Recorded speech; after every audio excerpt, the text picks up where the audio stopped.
이번 시간에는 우리 관계형 데이터베이스의 개요에 대해서 같이 한번 살펴보도록 하겠습니다. 자, 관계형 데이터베이스요. 관계형 데이터베이스다라고 하게 되면 여러 가지 종류의 데이터베이스 형태 중에 관계형 데이터베이스가 시험 문제 제일 많이 나온다고 했습니다. 그래서 1970년도 IBM이라는 회사가 있었어요. 그 회사에서 근무하던 코드에 의해서 처음 제안됐고요. 이 관계형 데이터베이스는 표 형태로 생긴 거예요. 표 형태로. 해서 개체라든지 관계라든지 이런 것들을 모두 릴레이션이라는 그런 표 형태로 표현한 걸 보고 관계형 데이터베이스라고 합니다. 여기서 이제 릴레이션이다 라고 하게 되면 이제 개체를 표현하는 개체 릴레이션이 있고요. 관계를 표현하는 그런 관계 릴레이션, 그렇게 두 가지로 구분할 수 있어요. 이 관계형 데이터베이스를 우리가 제일 많이 사용하는 게 관계라고 우리 사람들이 보기가 편해요. 그리고 이제 다른 데이터베이스로 변환할 때 용이합니다. 대신에 이제 단점이 있겠죠. 단점은 이제 성능이 다소 조금 떨어진다는 그런 단점을 가지고 있는 게 우리 관계형 데이터베이스입니다. 자, 관계형 데이터베이스가 이런 거다라고 그냥 가볍게 보시고 지나가시기 바랍니다. 자, 여기서 이제 튜플이요. 튜플이다라고 하게 되면 얘는 각각의 행, 한 사람의 데이터 있죠. 각각의 행을 보고 우리는 튜플이라고 그렇게 부릅니다. 이 튜플을 다른 말로 뭐라 그러냐면은 기수, 대응수, 카디널러티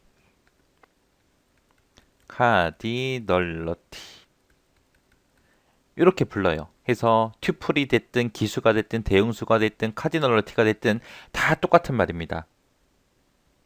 그래서 이 학생이라는 테이블에 튜플 몇 개냐? 그렇게 물어보면 4개죠. 지금 4명의 데이터가 있잖아요. 그죠? 튜플은 4가 돼요.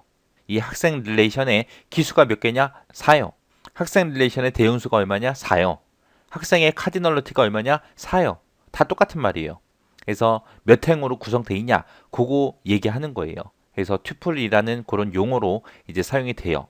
튜플이라고 나올 때도 있고요. 다른 말로 이제 기수다, 대응수다, 카디널러티다 이렇게 해서 다른 이름으로 나올 때도 있으니까 다 똑같은 말이다. 이거는 행을 뜻한다 라고 그렇게 여러분들이 기억하셔야 돼요. 그 다음에 이제 속성이요. 속성이다 라고 하게 되면 이 하나의 표를 구성하는 가장 작은 논리적인 단위를 보고 우리가 속성이라 그래요. 그래서 여기에는 이제 학번, 이름, 학년, 신장, 학과 있는데 학번이라는 속성, 이름이라는 속성, 학년이라는 속성, 신장이라는 속성, 학과라는 속성, 이런 여러 개의 속성들이 모여서 이제 하나의 표가 완성이 되는 겁니다. 이 속성이라는 말을 또 다른 말로 뭐라 그러냐? 디그리라고 부르기도 해요. 디그리라고 부르고요. 얘를 다른 말로 속성의 수, 속성수라고 부르기도 하고요. 그 다음에 얘를 다른 말로 또 차수라고 그렇게 부르기도 합니다. 해서 여기에는 지금 속성이 몇 개 있어요? 5개가 있죠. 그래서 속성의 수는 5개, 디그리 5개, 차수 5개 그렇게 표현을 합니다. 그래서 이런 속성은 개체의 특성을 그렇게 기술해 놓은 걸 보고 얘기하고요. 얘는 각각의 필드에 해당하는 거예요. 개체의 특성을 기술한 가장 작은 논리적인 단위를 보고 우리가 속성이라고 한다라고 그렇게 기억을 하시면 됩니다. 그리고 학년을 보게 되면 2학년이다, 1학년이다, 2학년이다, 4학년이다 이런 숫자들 있죠. 이런 값들을 보고 우리가 도메인이라고 그렇게 부르는 거예요. 얘는 학생이라는 속성의 도메인이요. 그래서 그 속성에 들어있는 그런 값들을 보고 우리가 도메인이라고 그렇게 부르더라. 학번이다라고 하게 되면 지금처럼 이런 숫자가 들어가야 되고요. 여기서는 지금 학번이 전부 다 5자리로 돼 있죠. 만약에 6자리에 학번이 들어왔어요. 그러면은 그거는 이제 오류다라고 이제 알려줘야 되겠죠. 그리고 이름이다 그러면 이제 한글로 쓰거나 영어로 쓰거나 쓸 수 있죠. 만약에 이름에 이제 숫자가 들어왔다 그러면 이제 오류가 발생하게끔 그렇게도 만들 수 있고요. 학년이다 그럼 지금 여기 보니까 4학년까지 있는 거 보니까 이게 초등학교인가 봐요. 그래서 초등학교 같은 경우에 1학년부터 시작해서 6학년까지 그렇게 있기 때문에 7이 됐든 8이 됐든 그런 숫자가 들어왔을 때 오류가 발생할 수 있도록 그렇게도 우리가 만들 수 있어요. 신장에도 이런 숫자들이 들어갈 수 있게 세 자리까지만 들어가게. 만약에 네 자리의 숫자가 들어왔다 그러면 오류가 발생되게. 그리고 한 학교에는 이제 학과가 정해져 있을 거 아니에요. 그죠? 그래서 이런 영어들이 딱딱 정해진 것들만 이제 입력이 되게, 정해진 것 말고 다른 것들이 이제 들어왔을 때 오류가 발생할 수 있게 그렇게 합법 여부를 시스템이 검사하는데 그렇게 이용되기도 하는 게 우리 요 도메인이라는 거예요. 그러면 요 내용 좀 보자고요. 자, 처음 해보니까 이제 튜플하고 나왔죠. 튜플이라는 거는 릴레이션 그런 표라 그랬어요. 표. 그런 표를 구성하는 각각의 행을 보고 얘기하는 거죠. 한 사람의 데이터.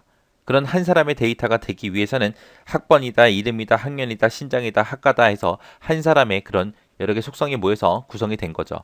우리 파일 구조에서는 이 튜플을 다른 말로 뭐라고 불러요? 레코드요. 한 행, 레코드, 레코드랑 똑같은 말이고요. 튜플의 개수다라고 하게 되면 걔는 이제 카디널러티 또는 기수, 대응수 그렇게 부르기도 하죠. 그 다음에 이제 속성이요. 속성이다라고 하게 되면 데이터베이스를 구성하는 가장 작은 그런 논리적인 단위를 보고 우리는 속성이라고 하고요. 속성이다 그러면 학번이라는 속성, 이름이라는 속성, 학년이라는 속성에서 여러 가지 그런 속성들, 그런 것들이 이제 모여서 하나의 릴레이션이 되는 거죠. 얘는 이제 파일 구조로 봤을 때 얘는 하나의 데이터 항목을 보고 우리는 속성이라 그러고요. 항목이나 데이터 필드나 똑같은 말이죠. 해서 속성, 항목, 필드 다 똑같은 말이다. 이 속성은 개체의 특성을 기술한 것이다. 해서 속성의 개수를 다른 말로 디그리, 차수 그렇게 부르더라. 다 똑같은 말이다. 요거 잘 기억하셔야 돼요. 얘요.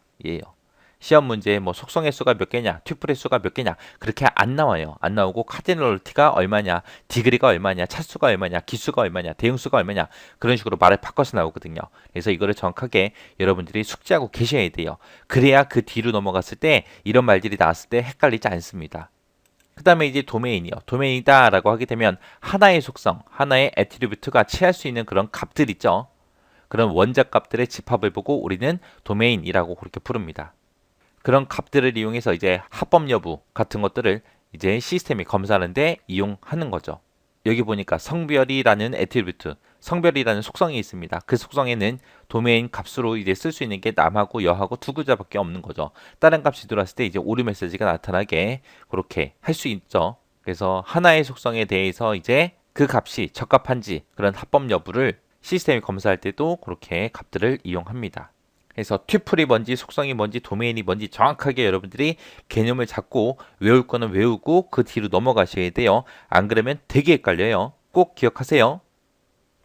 자, 첫 번째 거 보니까 한 릴레이션에 포함된 그런 튜플은 모두 상이하다라고 되어 있어요. 한 릴레이션 그러면 지금 이 학생이라는 이 테이블 전체를 보고 얘기하는 거죠. 여기서 튜플은 모두 상이하대요. 튜플이라는 게 우리 하나하나의 행들 홍길동이라는 데이터, 그리고 이순신이라는 이 전체 데이터, 그리고 임꺽정의 이 전체 데이터, 장보고의 이 전체 데이터요.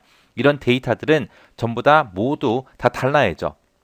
만약에 홍길동의 데이터가 여기 있는데 이 데이터가 똑같이 아래쪽에 또 있어요. 그러면 안 되잖아요. 그죠? 해서 이런 하나의 튜플이라는 거는 이 전체 표에서 유일해야 됩니다. 딱 하나만 있어야죠. 그 얘기한 거고요. 그 다음에 이제 두 번째 거 보니까 지금 좀 이렇게 나왔습니다. 한 릴레이션에 포함되는 튜플들 사이에는 순서가 없다. 홍길동의 데이터가 지금 여기 있는데 이게 첫 번째 있어도 되고 이 홍길동의 데이터가 맨 밑으로 가도 되죠. 여기 보니까 임꺽정의 데이터가 여기 있어요. 이게 첫 번째 행으로 와도 되잖아요. 그죠? 해서 각각의 튜플 단위로는 위치가 바뀌어도 아무런 상관이 없어야 됩니다. 세 번째 거 보니까 튜플의 삽입 삭제. 그러면 이제 한 사람의 데이터가 삽입이 되거나 삭제가 되는 거죠. 그건 이제 시간에 따라서 계속해서 변하더라. 왜? 한 학생이 다른 학교에 다니다가 전학을 올 수도 있는 거고요. 지금 우리 학교에 다니다가 다른 학교로 전학을 갈 수도 있는 거잖아요. 그죠? 해서 한 명의 학생의 데이터를 삽입을 하거나 삭제를 하게 되면 테이블은, 이 전체 테이블은 내용면이나 크기면에서 계속해서 변하게 됩니다. 그 다음 거 보니까 이제 속성 간의 순서는 중요하지 않다라고 했어요. 여기 보니까 학번이라는 속성이 있고 이름이라는 속성이 있고 학년이라는 속성이 있고 신장도 있고 학과도 있죠. 얘네들끼리 서로 순서가 바뀌어도 되잖아요. 이름이 먼저 나오고 그 뒤에 학번이 나와도 되는 거고 맨 앞에 이제 학년이 먼저 나오고 학번이 오고 이름이 오고 그렇게 와도 상관없는 거잖아요. 그죠? 해서 이 속성들 간의 얘네들의 순서는 중요하지 않습니다. 자, 그 다음 거 보니까 하나의 테이블에서 각각의 속성의 명칭은 유일해야 돼요. 학번이 여기도 있는데 뒤에도 또 학번이다. 그러면 안 되잖아요. 그죠? 이런 이름들은, 이런 제목들은 유일해야 돼요. 근데 그 안에 들어가는 이런 값들 있죠. 이런 값들은 동일한 값이 올 수 있습니다. 해서 속성의 명칭은 유일해야 되고요. 속성을 구성하는 값들은 동일해도 아무런 상관이 없습니다. 학년에 보면 1학년이 딱 한 명만 있는 건 아니잖아요. 그죠? 이런 데이터가 지금 4개밖에 없으니까 그렇지 이런 데이터가 만약에 100건이 있다고 생각해 보세요. 그럼 2학년도 여러 명이 될 거고 1학년도 여러 명이 될 거 아니에요. 또 키가 170인 사람이 한 명만 있으라는 법은 없죠. 여러 명이 될 수도 있는 거고 학과가 똑같은 사람이 있을 수도 있는 거죠. 이름이 동일할 수도 있는 거고요. 그거에 대한 설명이에요. 그래서 속성의 명칭은 제목은 유일해야 돼요. 근데 값은 동일한 값이 올 수 있습니다. 자, 그다음 거 보니까 이제 릴레이션을 구성하는 튜플은 그랬어요. 요 튜플이 이제 요 한 사람의 데이터라 그랬어요. 이 전체를 보고 우리가 튜플이라고 하는데 이거는 이제 유일하게 식별하기 위해서 속성들의 부분 집합을 우리가 키로 그렇게 설정할 수 있습니다. 만약에 홍길동이라는 사람이 두 명이 있어요. 근데 그 두 명이 같은 학년, 같은 반이에요. 같은 학과. 그리고 그 두 명은 키가 똑같습니다. 그럴 수도 있잖아요. 그죠? 그럴 때 이제 유일하게 그 두 명을 구분하는 방법은 뭐가 있어요? 우리 학번이 있죠. 학번이 똑같은 사람은 없겠죠. 지금 얘가 이제 그 얘기 한 거예요. 학번 같은 것들로 키를 설정할 수 있어요. 만약에 동명이인이 없다. 그러면 이름으로도 할 수 있겠죠. 근데 학년이나 신장이나 학과는 이런 거는 똑같은 게 여러 개 있으니까 이런 걸로는 못하고 학번이나 이름을 가지고 할 수 있는데 여기서 이름도 원래는 제외를 시켜야 맞는 거죠. 동명이인이 많으니까. 그 다음에 이제 속성값 하고 나왔습니다. 속성값은 논리적으로 더 이상 쪼갤 수 없는 그런 원자값만을 저장해야 돼요. 만약에 지금 여기 학년이다 그러면 2학년도 있고 2학년도 있고 1학년도 있고 4학년도 있고 이렇게 있죠. 만약에 이게 초등학교다 그러면 1, 2, 3, 4, 5, 6하고 6학년까지 있을 거 아니에요. 그런 학년들은 더 이상 세분화시킬 수 있다 없다? 없다. 그런 값들을 우리는 속성의 값으로 지정을 해야 되더라. 이렇게 해서 이제 릴레이션의 특징을 예제를 통해서 이렇게 살펴봤어요. 이 강의가 끝난다고 해서 그 다음 강의로 바로 넘어가지 말고요. 여러분들이 직접 교재에 보면 학생 테이블도 있고 이런 설명도 써 있잖아요. 그것들 서로 비교하면서 이 릴레이션의 특징에는 이런 것들이 있구나라고 정확하게 여러분들이 기억하고 지나가시기 바랍니다.